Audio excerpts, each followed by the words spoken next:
চিত্রনায়িকা পরীমণি তার রঙ্গিলা কিতাবের জন্য অ্যাওয়ার্ড পেল এবং সে পুরস্কার হাতে নিয়ে খুবই খুশি এবং খুশিতে সে কাউকে ফ্লাইং কিস এবং সুন্দর করে ফটোশ্যুট করলো, যেটা দেখে তার ভক্ত অনুরাগীরা সবাই খুশিতে আত্মহারা হয়েছে।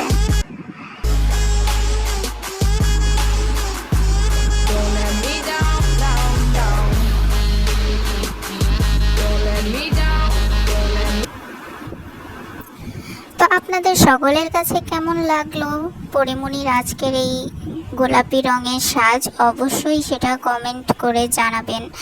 তো আপনারা সকলেই এখানে দেখেছেন পরীমণিকে চয়নিকা চৌধুরী পুরস্কার হাতে তুলে দেয়।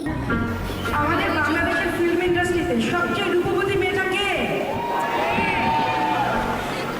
সে হচ্ছে পরীমণি।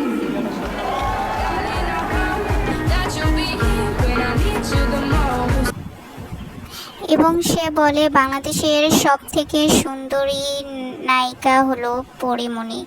তো আপনারও কি তাই মনে হয় যে বাংলাদেশের সব থেকে সুন্দরী নায়িকা পরীমণি?